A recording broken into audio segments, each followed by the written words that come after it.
Hello everyone. In this video we will be discussing about two things. One is the replacement algorithm, the other one is the performance analysis of memory systems. Before I just get into these two topics, I just want to just recall whatever that we had in the last video, that is cache memory. We all have learned about three different types of cache memories. In every memory we saw that there was a set of memory place that is placed cache memory. So whenever we want some data to be placed on the cache memory, we will be taking some data from the main memory and we'll put it in the cache memory and we'll use the data there. In one of the type we have, it is completely stagnant. We have each of the bits to be related to the other one. At the same time we have the associate and set associate cache memory, where we are able to position any block of data to any block of position in the cache memory, right? In the earlier one, the direct cache memory, we know that where the data is placed and everything. In other two types, it is not of that sort, right?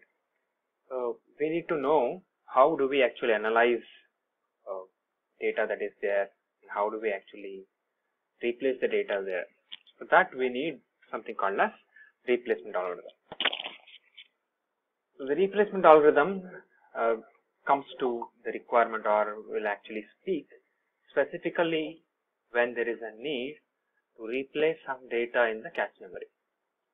So we all have seen this, right? In the direct mapping, we already have got a plan where the data is to move, when to move, how much amount of data to move, and all that is well known. But the other two, as I said, associate and set associate mapping of cache memory, it's not of that sort. So if the cache is full, then if we want to insert a new data, let us say that the cache is completely filled with some operation, some data that is required by the processor. Now the processor requests for a new data. So main memory will give the data, but where to place the data is a question, right? Which block to erase and overwrite.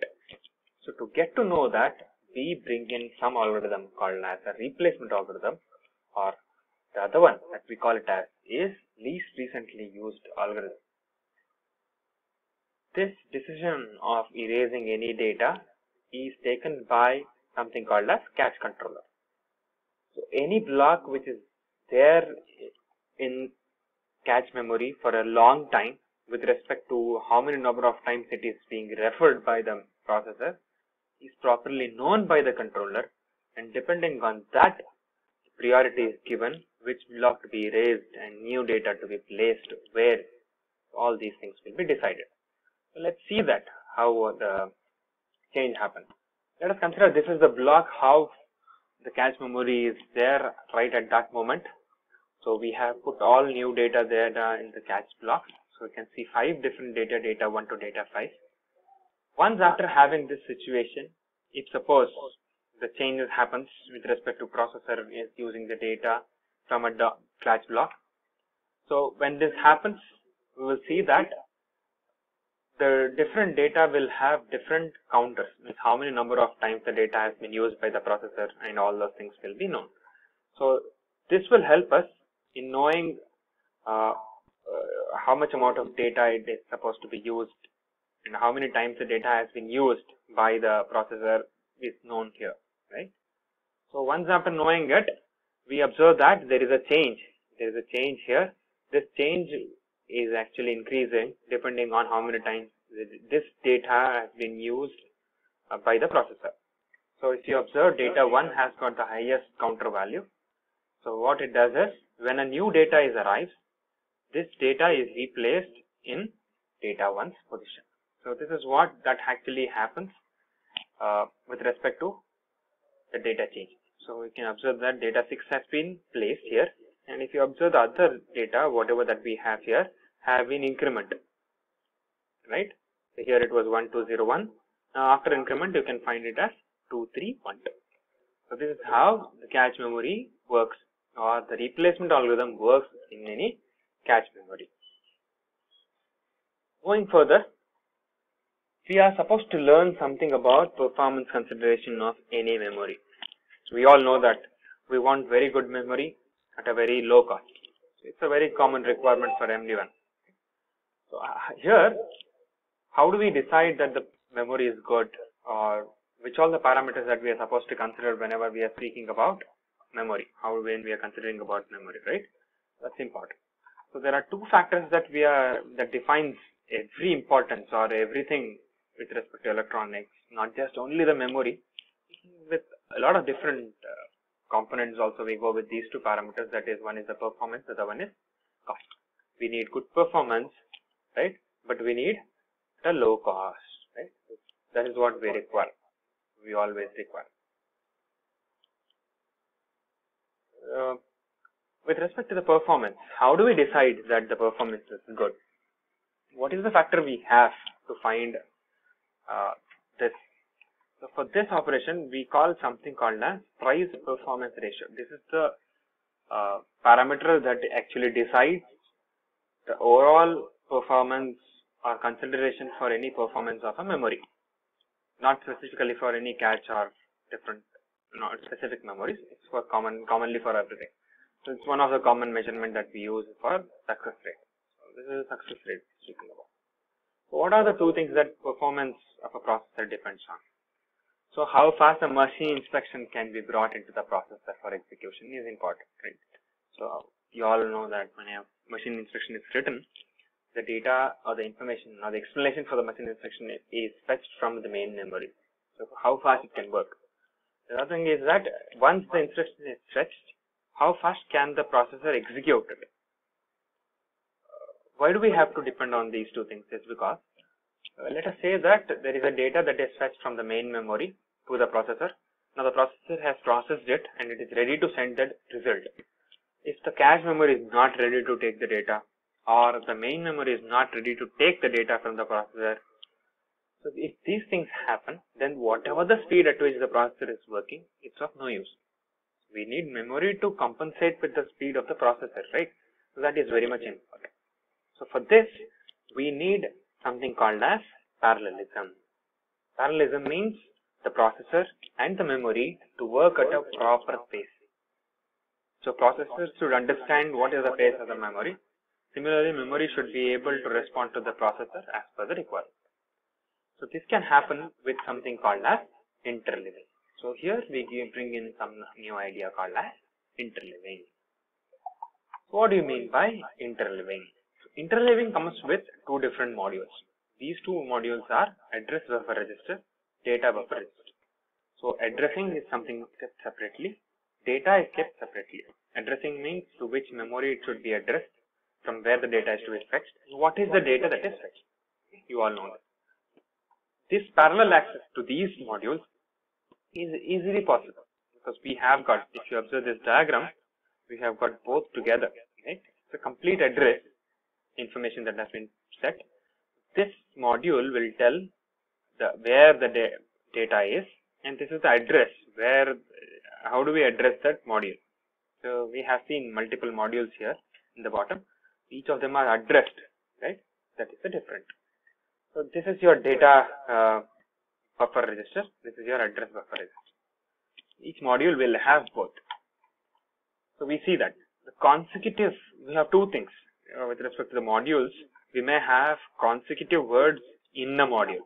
Means these modules, whatever we have got consecutive words one after the other. Automatically it is there. The other one is consecutive words in consecutive module. Means the module in series will have consecutive words. We'll see both the diagrams now. So consecutive words are placed in the module. They are just kept in the module. Higher order k of bits of the memory address determines the module. This is your module that is actually determining the module, where the data is, which module to be considered. Then lower order will tell us where the memory address, where is the address of the memory, all that it is well known here. So we have got k bits of module and m bits of address of the module. So when a block of word is transferred from the main memory to the cache, only one module is busy at a time, right? First, address is connected. Once the address is known, then the module will be transferred. So you can observe and understand that while the module has been transferred, the address is free. Both will be working parallelly. The other one is consecutive words and consecutive modules. So here, address is important. Module, since they are one to next each other, it's very easy for us to fetch the data. Right? Consecutive words are located in consecutive models. They are in the very proper sequence. So consecutive address can be located in the consecutive model. Address are also there in the consecutive model. So while transferring the block of data, several memory models can be kept busy at the same time. Right? We don't have to worry about address every time for every module. So we already know that once one of the address is pointed, followed by this address, there is a sequence of modules that are there already placed. So we don't have to check the address of everything. We directly can take the modules one after the other as per the requirement. This is the speciality of interleaving. So other than this, that is performance or price performance ratio, we have many other things. The next thing is hit rate. Hit rate means number of hits that have been taken or attempted to access the cache memory is called hit rate. How many times the processor has tried to fetch the data from the cache memory is to be known, that is hit rate. So hit rate can be increased with respect to increasing block size. If you increase the block size, you can increase hit rate also. So we need to keep the cache size to be constant. We are keeping the size constant, but number of blocks can be increased, right? Also, we cannot reduce the size of the block to very small size. So we have seen in the earlier video that we saw 64 bits of each block, right? 16 bits block actually, sorry. If you reduce it, you can increase number of blocks within the specified cache memory. If you reduce it to 8-bit or less than 8-bit, then it is of no use. You cannot keep more amount of data there.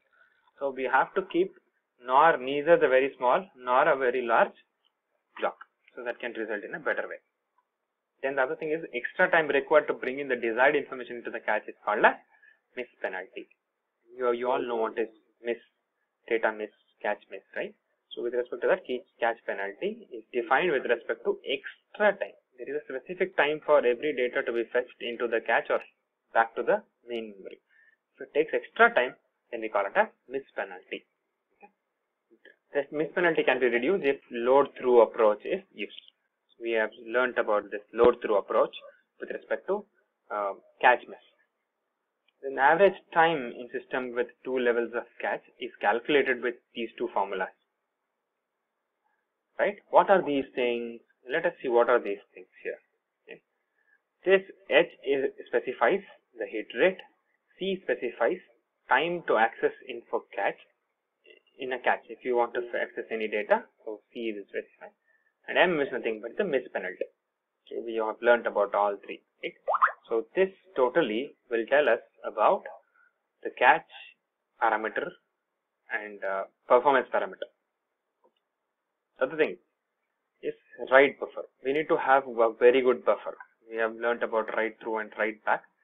So if you want to have good write through or write back, we need to have a buffer in between. So as I told you earlier, so to manage the speed of the processor and the memory, we need this buffer. So buffer will help us in managing that speed. Then prefetching.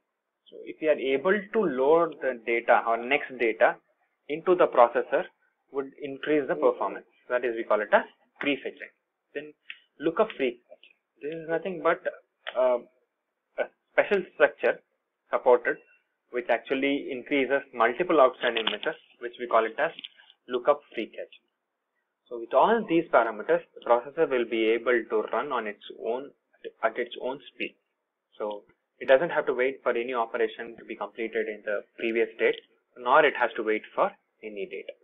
So these parameters will help us in telling that the processor parameter or performance is good. Hope this video has cleared a lot of your information or doubts. If you have any doubts, kindly put it in the comments. Do subscribe to the channel. Let's meet up in the next video with new topic. Thank you so much.